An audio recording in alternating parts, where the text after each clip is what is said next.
And he thought that India is the right place to implement the space technology for societal applications. Why he did was, India is a vast country and 75% of the people are staying in the rural area. For India to develop, the advanced technologies have to reach the rural area. And Professor Sarafai was thinking space technologies as a tool we can use effectively for taking the advanced technology to the rural area. Only thing is, how to do it? The technology is not with us, it's with outside country. Before that, I wanted to ask you, the space technology, do you know where it started? How many of the students who are knowing where the space technology started? In fact, space technology started 250 years back in India itself.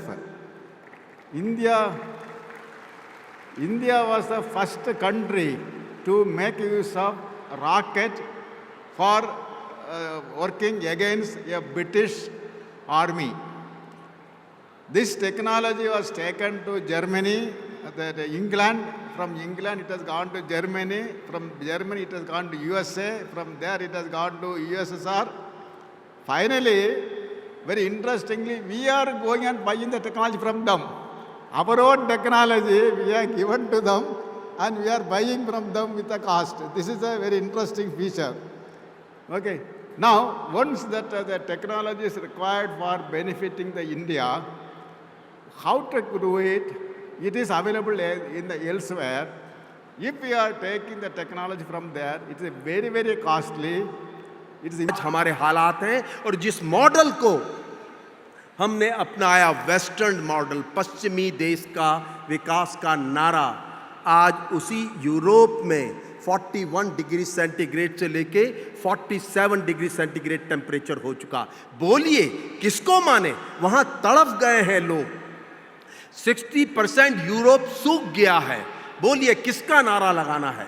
आपको सोचना चाहिए। और मैं बार बार कह रहा हूं, और राहुल जी का मैं बड़ा धन्यवाद देता हूं, इस देश को भारत ज्यादा कहो, इंडिया कम, क्योंकि इंडिया में कहीं पश्चिमी झलक है, भारत में इस देश की झलक है।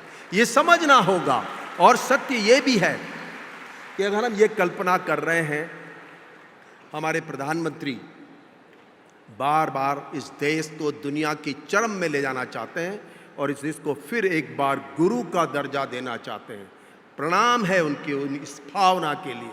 पर सवाल अब यह भी है कि हम आधे अधूरे न रहें। हम इकोलॉजी के साथ, इकोनॉमी के साथ इकोलॉजी की भी सोचें। हमारी इकोनॉमी, इकोलॉजी इंक्लूसिव होनी चाहिए। मैं बहुत सोचता हूं, मुझे लगता है कि शिक्षा और उद्योग, ये दो घराने ऐसे हो सकते हैं जो इस बड़े परिवर्तन को ला सकते हैं।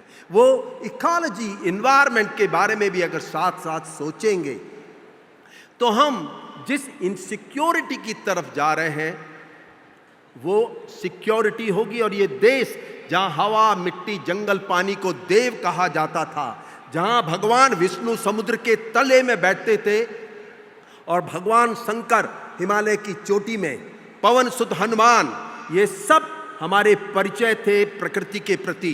प्रकृति और प्रभु में कोई अंतर नहीं है, इस देश ने समझाया और बताया है।